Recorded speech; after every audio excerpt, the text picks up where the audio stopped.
Hi, my name is Habib Ahmed, and you're listening to the Popcorn Podcast.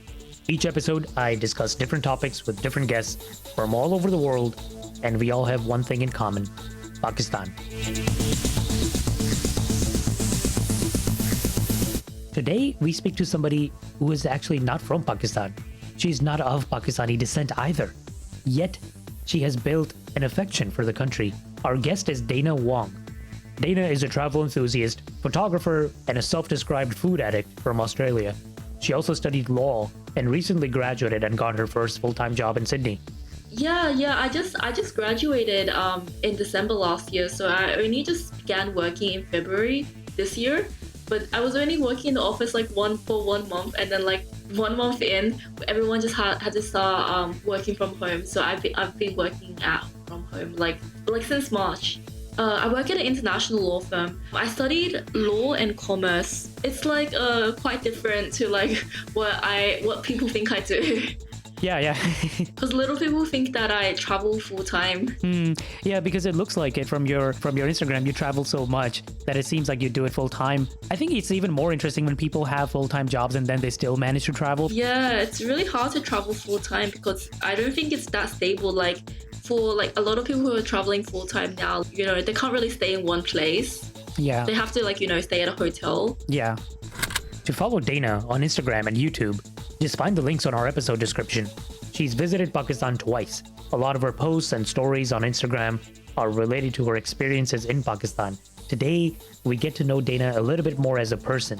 We ask her questions like, how did she get into traveling? What led her to Pakistan? What was her favorite city in Pakistan and her favorite food? Does she prefer tea or coffee? How much Urdu has she picked up so far? And how does she budget for her travels? So we'll start off the discussion by talking to Dana about Australia. Yeah. I was born and raised in Australia. So my family is originally from China, but then they moved to Australia like back in 1980. So I've been living in Australia. So I was born in Australia. That's cool. Okay, you live around the Sydney area? I do, yeah. Have you been to Sydney before? I've never been to Australia at all, but I've always wanted to go. You know what really intrigues me about Australia is I love how it's so interesting about Australia, but I love how like the majority of people live near the coast, and in the middle you have this Australian outback, right? Yeah. And it feels like a lot of people don't live there, but it's so interesting because I actually, whenever I get to Australia, I want to explore the outback and possibly do a road trip from Sydney to Perth. I feel like that'd be so interesting. Wow. Have you done something like that yet? No, a lot of locals, they don't like to explore their own country. Like, Yeah. they like to travel to the city areas, but then a lot of tourists who come here, they would travel to the outback just to see things. Yeah. I think that like you might like it, but then like there's just nothing there. So I guess it's just like a desert area. It's basically like a desert, there's right? just like nothing there. There might be like reptiles, like some of like have you heard like there's like some of like the world's deadliest reptiles are located in Australia. You can't find them in the coast, but you'll find them in a lot of like the dry areas in the middle of Australia. So like some of the world's most dangerous snakes, animals, spiders. So I guess like a lot of people are also like paranoid about that. That's so they true. don't really venture into the middle of Australia. You won't find much of that in the coast, but you'll start to find more of that like towards the countryside areas. Yeah, that's interesting.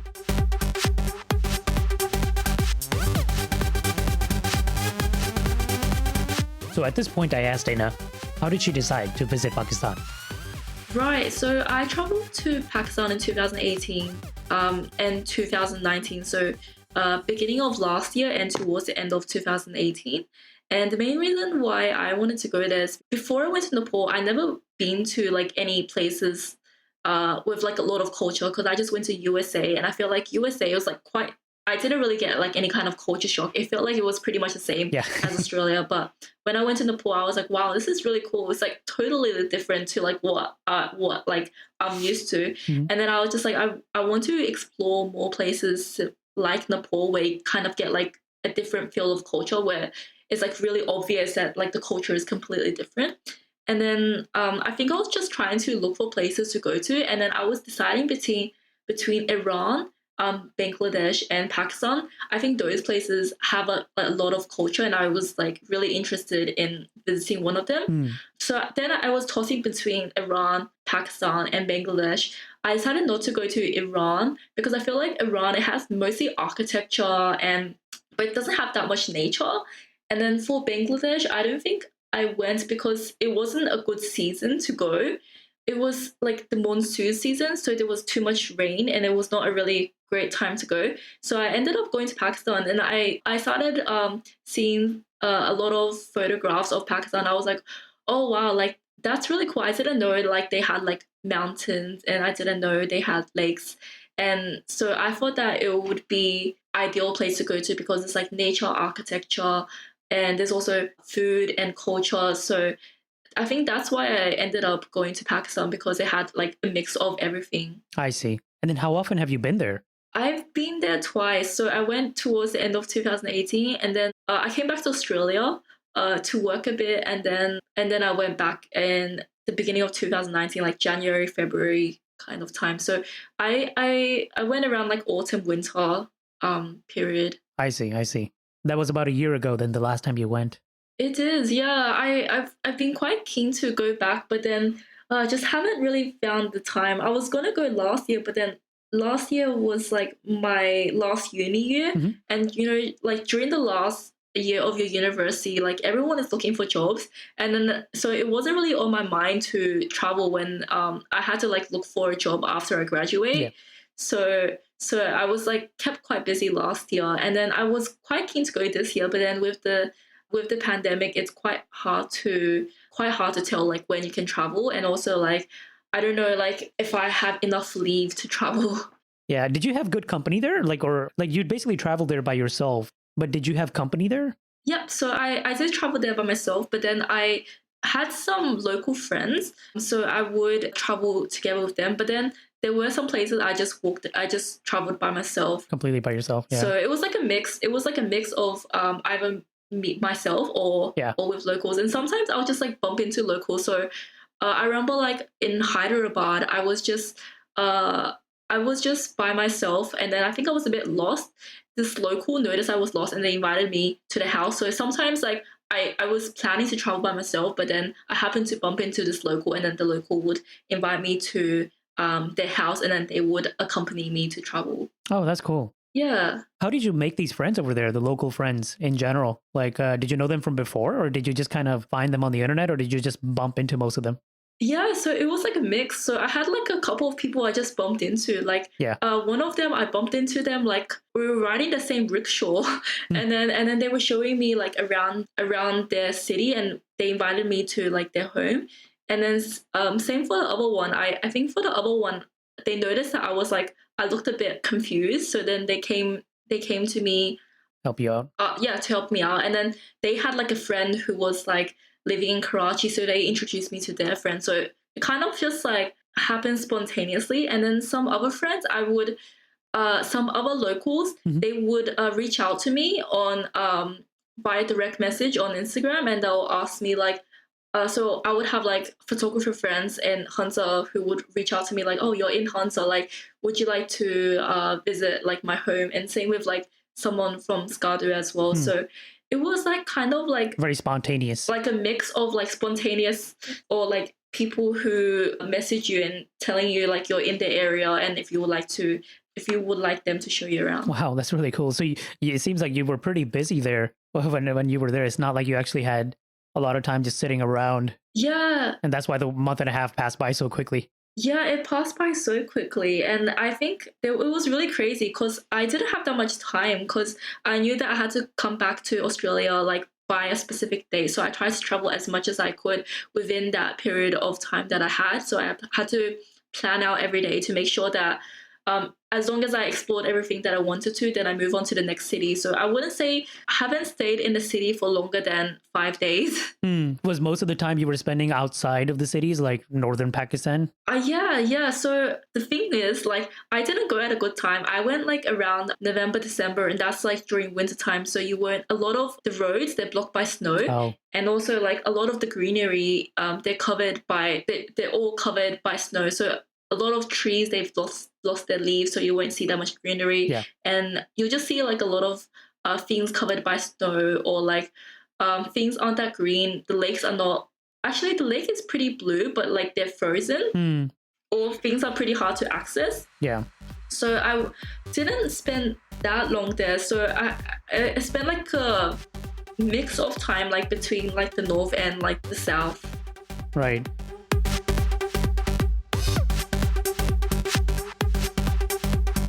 So since Dana has had the opportunity to visit Pakistan twice and come back, I asked her what was her general impression of the country. Yeah, I really liked it. I feel like it was a really good country that pretty much ticked all of my boxes. So it had like nature, it had also architecture, culture, food, and I think that's what I really liked about it. And it was very unique compared to other countries like Europe, USA. Like you typically see people go there, and Yeah. I've never really heard of any like of my friends go to Pakistan. So I really wanted to just go to experience it myself. Something different. Yeah, so I found it to be really different. It's more of like an adventurous travel. I quite like that. And things would happen spontaneously, like how I would just like randomly bump into locals and be visiting their house. And yeah, so I found that that was a really unique experience that you can't really find by traveling to Europe or USA. Yeah. I saw a few of your YouTube videos of vlogging in Pakistan, and I noticed you were trying different types of food. I think I forgot which city you were in. I think it was Karachi. Oh, yeah. And you were just kind of trying out different types of food and taking a video of yourself eating and buying from different shops. So that was pretty interesting. And I wasn't aware that you were completely alone at that time. I thought somebody was with you, but it seems like maybe that was one of your trips in which you were kind of just traveling by yourself. Yeah, probably. I think in Karachi, it was like a mix as well. So the vlog that you saw, I didn't meet Bilal that day, but I met Bilal like the next day after that.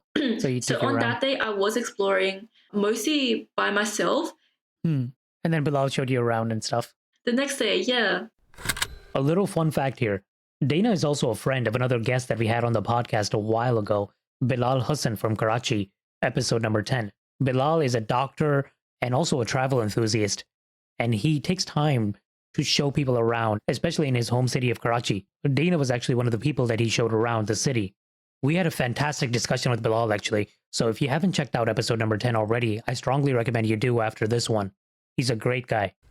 How did you get around by yourself? Were you using Uber or Careem or rickshaws? Yeah, so depends where you are. Like if you're in northern Pakistan, there's no rickshaws like, you know, in Hunza or Gilgit. Yeah. So you have to get around by a jeep mostly. Hmm. And then in the city areas, in Punjab, you can get around with rickshaw or you can get around with Careem.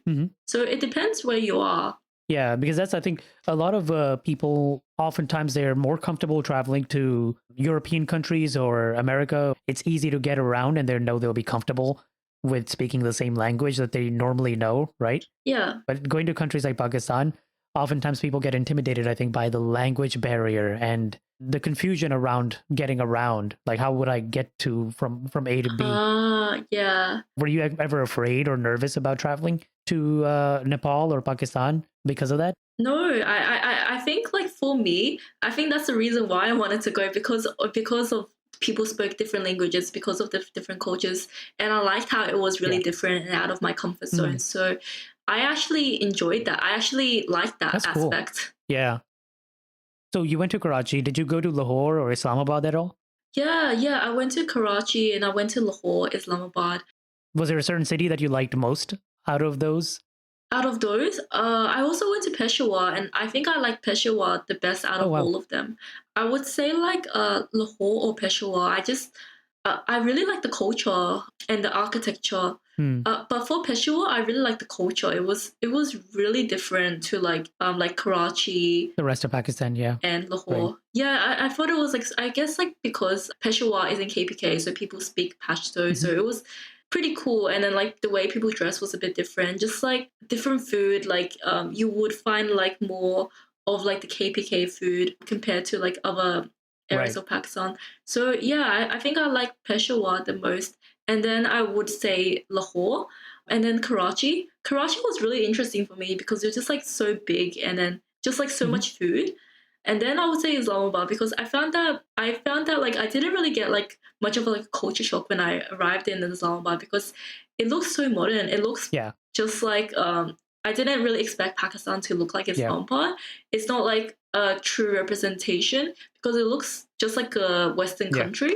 So you were looking for something more exotic. Like I traveled for something out of my Yeah, comfort zone. right. Yeah, yeah. It's so funny too because when I went back to Pakistan, I found myself most comfortable in Islamabad. I was like, wow, this is, if I had to go back and live in Pakistan, I would definitely stay in Islamabad. For me, it was like the same Yeah. reasoning as you, but kind of opposite conclusion, just because you're looking for something more exotic Oh, and something yeah, yeah. different and cultural. And I was looking for something that feels more similar to Comfortable. my surroundings over here. Yeah. Yeah, I think like if I were to live there, I would live in Islamabad because it just feels like more like how do I explain? I guess like similar reason for you is like more in my comfort zone and it's really Mhm. clean. But in terms of traveling, I would like to travel somewhere like more adventurous. Yeah, that's cool. Did you pick up any Urdu while you were in Pakistan? Yeah. I know you used some Urdu words just going around and stuff, but did you use certain apps or something to prepare yourself for the trip? Right. So for the trip, I didn't prepare any Urdu actually. Think I started like learning Urdu in October last year, but then I kind of gave up like after a few days just because of how busy I was Yeah. with like graduation applications and those kind of things. And then I started recently this year, and then I realized how much overtime I was working, so I wasn't able to dedicate much Mhm. time to learning. So it's been kind of like on and off Yeah. these days. Like some days I would like some days I would learn, but then I like when you don't practice, then you kind of like Lose it, lose it. So I'm still trying to like find a routine Mhm. for it. When I was in Pakistan, I just learned like really basic words like Assalamu alaikum, aap kaisi hai. But now I'm trying to like learn more, but Yeah. I'm just trying to like develop a routine for it. Yeah, yeah, I hear you. Is it because like you're planning to go back more often to Pakistan? Basically, you're very invested in Urdu now. I guess like because since I started, I don't really want to like give up. So I guess I just want Mhm. to finish it, and also because it's just a really useful language. You know how like Urdu is interchangeable with Hindi. So if you were to like learn Urdu, you kind of like if you were to go Yeah. to India, then you can communicate in Hindi Yeah, as very well. true. So it's and like so much of the population like speaks Urdu and Hindi, and also like watch more film like Bollywood Yeah. films, and I guess like you can understand more memes Yeah. as well. Yeah, very true. You're right. Yeah. So about 1 billion people speak Urdu or Hindi. So it is a very Yeah. widely spoken language. You said your parents are from China, right? Have you traveled to China at all? Or do you speak any Chinese? Yeah, so I go like every like few years to China. So my Chinese is not that good. And because I'm born and raised in Australia, I don't know if your situation Mhm. is the same, but like because I'm born and raised in Australia, I can't like read or Yeah, write in same. Chinese, but then I can speak Yeah, it. exactly. It's the same. Yeah. I don't read or write in Urdu. Yeah. I read a little bit of Urdu, but I could not write it to save my life. But I can speak it. Yeah. Yeah. Yeah, so I can't read or write Chinese, but I can speak it. Mhm. And I would go back every few years or so. Did you pick up any favorite foods? Do you like spicy stuff? Right. I actually really like spicy food. I guess like coming from like an Asian culture, like I don't eat spicy food every day, but I like spicy food. I find that spicy food like adds more flavor to the food and it makes you like eat a bit more. So yeah, I can tolerate the spice, and I didn't find anything that I had in Pakistan that was particularly spicy that I couldn't Yeah, eat it. So, but I have had that's good. spicy food and it tasted really good, and I was able to finish all of it. In terms of my favorite food, it's quite hard to choose. Like it's quite hard to like pick because it's just like so many and they're all like different in Yeah. their own way. In terms of like my favorite savory food, so like not desserts, I would have to say like pilau. Hmm. I really like the pilau from KPK. Nice. That was really good. Yeah. I like biryani as well. But I find that some biryani they have too much seasoning, Yeah. so it's really really strong. Mhm. But I think I really like the pilau and the biryani. That was really good and it was really filling as Mhm. well. And the other thing that I really liked was saji, the chicken dish. Oh yeah. That was really nice. The chicken was Yeah. really juicy and it had a lot of flavor. And I also like the Kebabs. The kebabs were really good. Yeah. So that's in terms of savory food, but there's just so many different kinds of savory food that I haven't tried before, and I really like. I've actually had biryani in Australia before, but I had it from like a takeaway Indian store. So when I tried the biryani in Pakistan, I was like, oh wow, so it tastes so different to like the one that I had at takeaway. Yeah, it's going to be more authentic, I think. Right. I think it's always more authentic when you try the food in its own country. Yeah. I saw your TikTok, by the way, about all the Oh yeah, yeah. trash foods and good Yeah. foods. That was really funny. Yeah, oh yeah, that's right. Chicken karai is also pretty cool. Karai, yeah. I quite like chicken karai as well. Right. And in terms of desserts, kulfi. It's like this ice cream. Right. It never had that flavor before, so that was really interesting to me. And then lassi. Let's see. Yeah, yeah. I guess it's not really a dessert, but I thought that was pretty tasty. It is sweet. They do put a lot of sugar in it, so it comes out really. Yeah, it's pretty nice. It's refreshing, right? After eating a lot of spicy food, lassi really helps. Yeah. It's really nice. It's really refreshing. Yeah. And jalebi is really nice, but jalebi is so sticky. Like Yeah. when you eat it, it's like sticks to your teeth. But it's really nice, and I also like gulab jamun as well. Okay, so you're a big fan of the desserts and the sweets. Desserts and sweets, and also the savory food. I think they're both nice, and they're both nice in their own Yeah. ways. I think a lot of people who go to Pakistan, a lot of their highlight of their time there is often the food. Like they really love the food when they're there. Yeah, one time I went to this Pakistani wedding, and then with some locals that I met on the street. Mhm. And then we just went to the Pakistani wedding just for the food. Oh wow! And they had so much food. And yeah, I think at weddings they generally have like a lot of food there. So that was nice. Yeah, Pakistani people in general, I think we are all very big foodies. We're very much foodies. We're fanatics of food. Yeah. And because of that, almost all of our events and gatherings will involve a lot of food. And we also love meat a lot. I think you'll notice that compared to if you ever travel to India, compared to India, parts of India, at least Pakistan really focuses a lot on meat. That's true. So there'll be a lot more chicken and goat and beef and things like that. Also, you mentioned how you prefer the pulao over the biryani, right? Yeah, Afghani pulao. Afghani pulao, yeah. One of the things that goes on in Pakistan, just kind of as a joke, is there's this big city rivalry between Lahore and Karachi. And oftentimes that rivalry comes down to the biryani because Karachi's biryani is very spicy and it has a lot of different types of seasonings and added things in there. So it's not just rice and chicken. There's a lot. So Sindhi biryani, which is popular in Karachi, is very rich. Yeah. And then Lahori biryani is often very similar to pulao. So it doesn't have a lot of seasoning or spices or anything like that. So because of that, the people from Karachi are like, well, that's not even biryani. You guys basically have pulao. And then Lahori people are like, well, it is biryani. You can't say that. Our biryani is better. So there's like this funny back and forth arguments that always go on between these two cities. Yeah. I've heard of this rivalry. Unfortunately, I haven't tried a Lahori biryani to compare. Yeah. I would like to try to compare. Like, I would like to try both to compare to see like if there's actually a difference. But I've tried the Karachi biryani. That was pretty good. Yeah, Sindhi biryani is very popular. I think, what the spirit of biryani is biryani is supposed to be very spicy and very flavorful. And whereas Lahori biryani is more like pulao, so it's just more about preference. Some people like, less of that extra stuff. Yeah. One way that I tell the difference between biryani and pulao is biryani is really vibrant in orange and yellow in color. Like the rice is yellow and orange, and then pulao is normally like this light brown color. Light brown color, exactly right. Yeah. So next time you go, you can ask people about that. Like, I want to try Lahori biryani. What happens if I ask someone in Karachi, I want to try some Lahori biryani? At your own risk. Yeah. No. I'm sure certain places in Karachi actually do sell Lahori biryani as well. So you can try it even over there. Oh, I see. Yeah, maybe. I think I'll give that a try.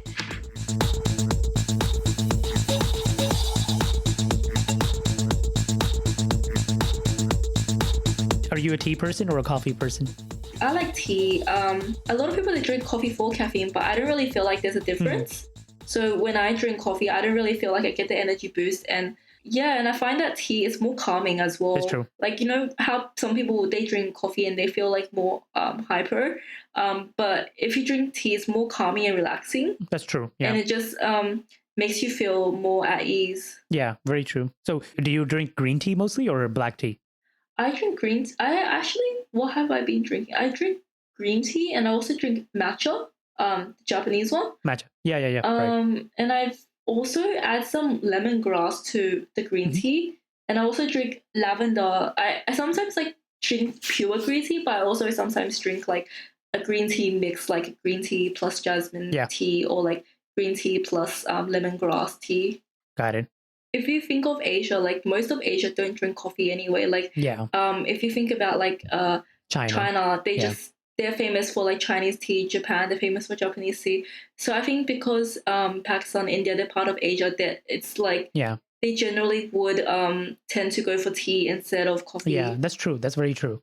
And I love Chinese types of teas, by the way. I used to have a huge collection of green teas. Oh, wow. Chinese and Japanese origin teas.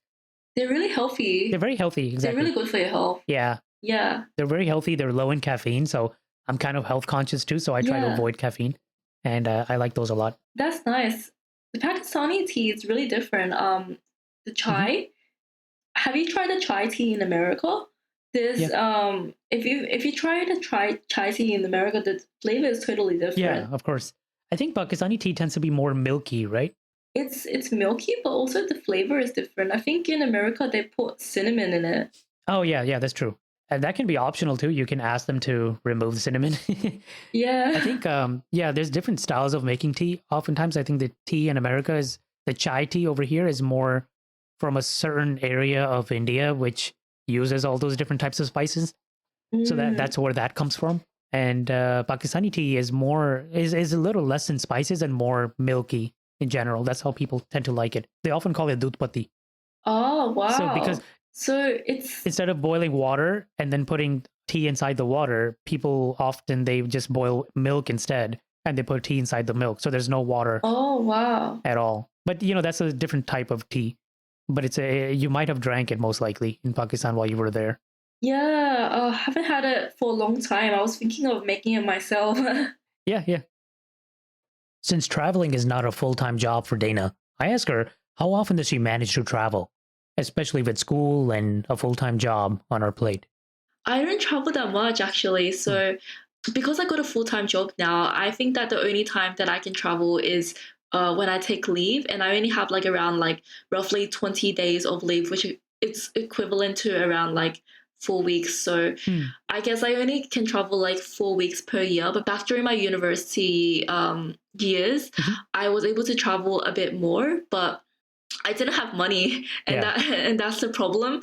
In university, you have time, but you don't have money, and then now you have money, but you don't have the time. So it's so true, right? Yeah, and then so that kind of sucks because in university I had like 3-month breaks, and then I wish that I could have like went somewhere that time, but I didn't have the money to go anywhere for 3 months, so wasn't able to travel that much. So I would say just like around like 1 month per year, like maximum 2 months per year, but most likely like 1 month per year. Yeah, it's so funny. Like there's this common saying or meme that goes around a lot, which kind of talks about these 3 different elements that change for people: time, money, and energy. So at any given point in time, you only have 2 out of these 3 things. So when you're young, you have time and energy, but you don't have money. And then when you get older, right, you start getting a job, then you have money and you have energy, but you don't have any time anymore, which is where you're stuck at, and me. And then the third thing is when you finally get old and you retire, right? Then you got time and you have money, but then you don't have energy at that point in time. So in your whole life, like it's very hard to have all 3 things unless you're gifted in some way or lucky. Yeah, that's right. So I guess like I'm stuck at this stage, and then so I can't really travel that as much as I would like to. Like ideally, I would like to travel for like around 4 to 5 months per year. That would be nice, but then you can't work. You can't work that much, and you won't be earning that much as well if you just take 4 to 5 months off. Exactly right. Yeah.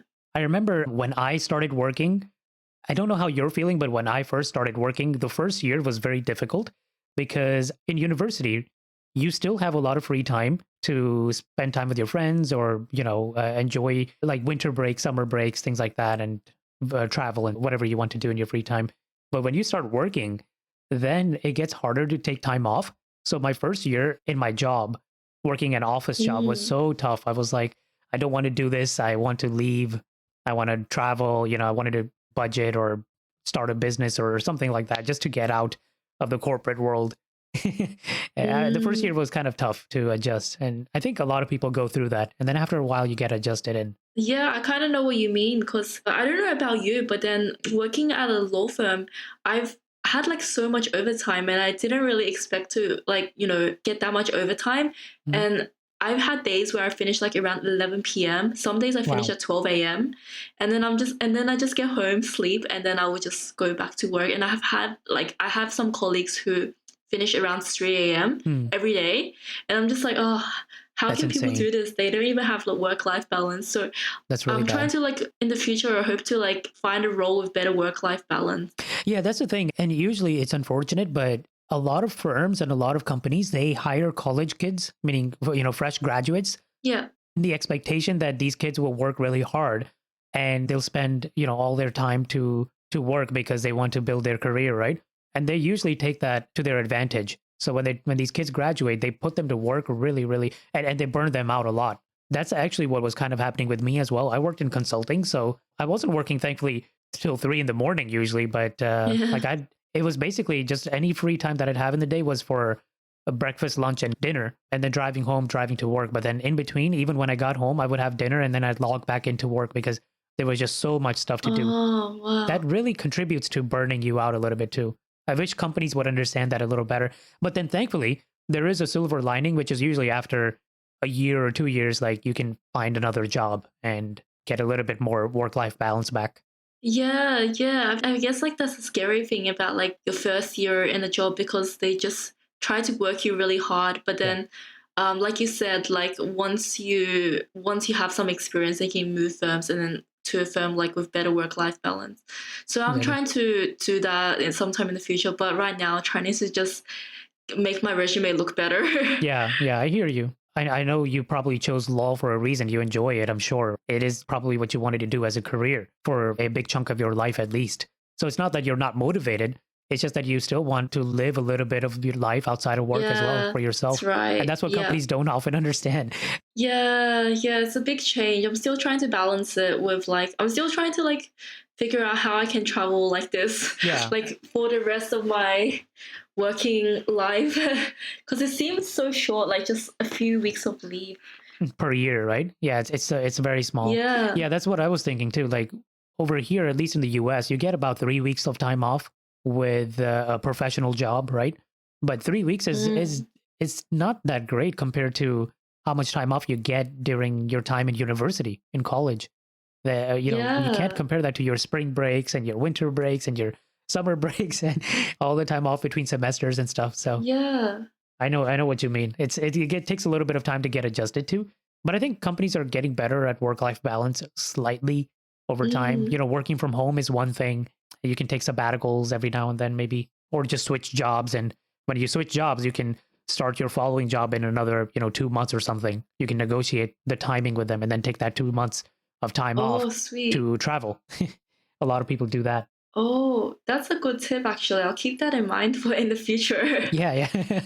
Yeah. I mean, I just know this because I've been working for about 8 years now since I graduated Oh, because I'm wow. 30. So, I've been in the working world for a while. Yeah, and did you switch in between, like within those 8 years? Yeah, I switched a lot of jobs. This is my fifth job, I think. Oh, wow. Yeah. So I basically, in the beginning, especially, I was switching jobs every year. I would get bored really fast of working in the same Yeah, company and then I would switch every year. But, I'm married now, so I'm trying to be yeah. more stable. So now I'm trying to stick to one company. But initially, like when you're young, I feel like you have the energy and the time and the commitment to, try different things. And that's not a bad thing. Do you find like the every time you change jobs, is like the job that you change to like a little bit better than the previous one? Oh yeah, yeah, exactly. Right. And that's why it's so good to do something like that. Like I felt like every time I jumped jobs, not only did my pay go up, like I would always negotiate a higher salary, Yeah. but also like I would get better work-life balance. So almost every job that I worked at now is better than the previous one in that sense. Wow. Like, the older you get, the more experienced you get, the more efficient you get as well, right? And the better companies treat you, I feel like. It's unfortunate, but there is a little bit of age bias in companies. Like they Oh, wow. perceive young people to be inexperienced and Yeah, it's harder to negotiate when you're just fresh into the workforce. yeah, exactly right. When you're new, it's harder, but after a year, you'd be fine. I think after a year, you can probably explore different options and maybe try to figure out a way on how you can fit traveling in there as well. Yeah, definitely. Before you started working, how did you budget for your travels at that time? How were you kind of doing it back then? Yeah, so starting from my second year of university, in my first year I had like zero money. Starting from my second year to my fifth year, I've always worked part-time, and then that's how I save money. Mhm. But then I would spend a lot. Like just like one trip would cost a lot. I think I went to like USA and then I went to like Canada at the same time. It was really expensive because the Australian dollar is a lot lower than the US dollar and it's a lot lower than the Canadian dollar. So and if you want to like stay at a nice hotel, then Yeah. you have to like spend quite a bit.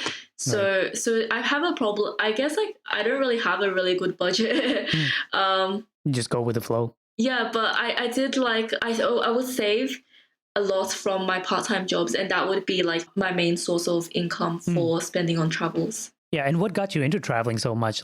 Sure. So on my Instagram, I used to always do food blogging.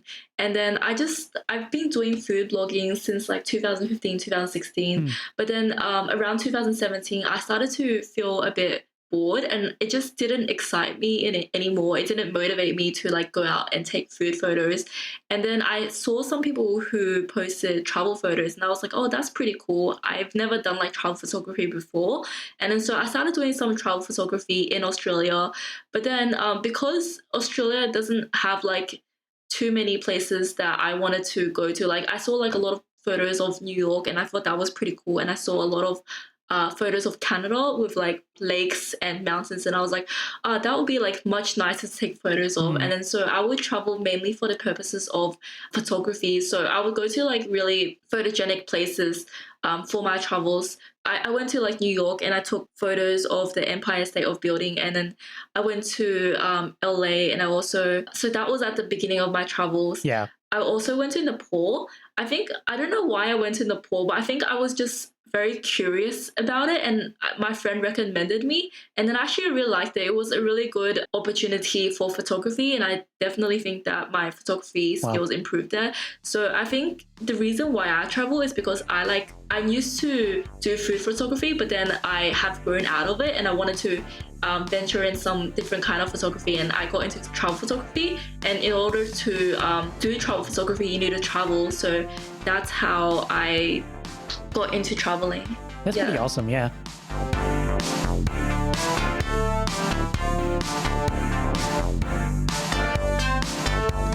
Going forward, are you planning to vlog more? Do you plan to stick more towards photography, or do you want to expand your YouTube channel? I know that you have your whole job situation going on, but eventually, what's the dream?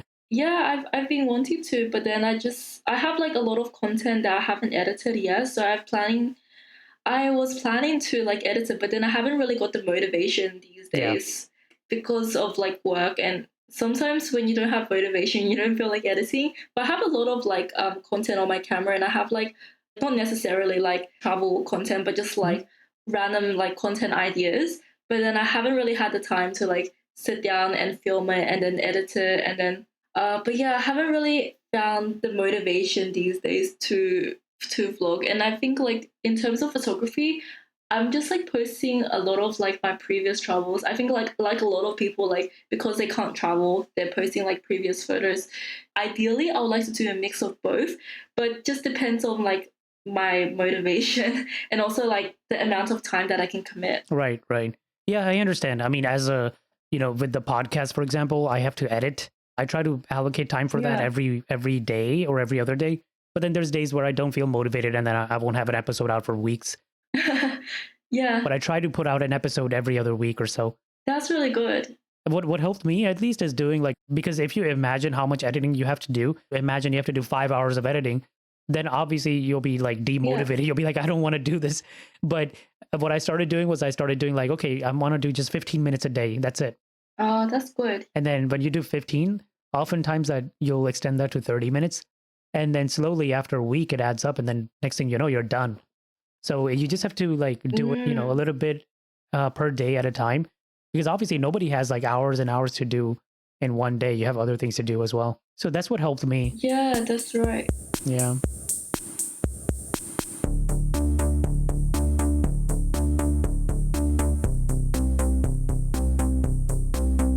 Yeah, this was really interesting. I've never done a podcast before, Yeah. but so it's really interesting because it kind of just feels like you're just talking to someone over a phone. Exactly. That's what it is. Yeah. You're just having like a casual conversation rather than I guess like for filming you have to like make sure you look okay, make sure like the lighting's okay and everything. But then for like a podcast you don't really have to worry about the lighting, the time of the day. Yeah.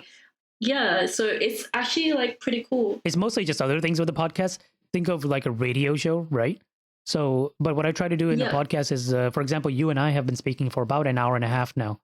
But when I'm done with this episode editing, it will most likely be an hour, maybe a little bit less than an hour, because I'll take out certain parts and I'll speed it up a little bit just to make it faster. And then I'll edit your voice as well. So I'll remove like a lot of the pauses and the, like those types of things. Cool. So I make you sound as best as possible. Good. Yeah. So that obviously that takes a lot of time as well, but I enjoy it. And I think the end product comes out so nice. And then the feedback is really nice too. I'll get emails, DMs, and that keeps me motivated and encouraged, to keep going. That's really nice. I think like for me, like the problem is that I don't have like enough time, and then it's a time. And then like by the time like I finish work and then I just want to like relax. I know what you mean. Instead of like making more content. Yeah. But yeah, I'm trying to get my motivation back. Yeah, I understand. And it's hard for me too, by the way, because now I got married about 2 years ago. And then after that, my time got even more difficult to manage, right? Because now I have to work and spend time with my wife. And then in between, somehow I have to make time for the podcast too. So, but basically I just became more disciplined and basically, I don't know, I don't force myself to do things when I don't want to. So there will be sometimes, several days or several weeks where, I don't want to do much. So then, I just pace myself a little bit because I don't want the podcast to feel like a job.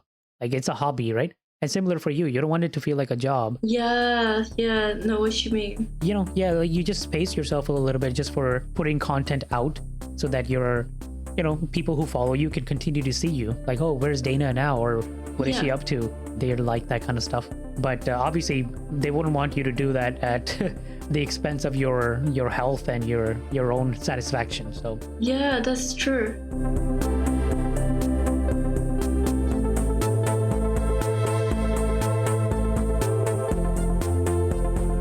If you like popcorn and enjoy this episode with our wonderful guest Dana, make sure to subscribe to the podcast and share it with your friends.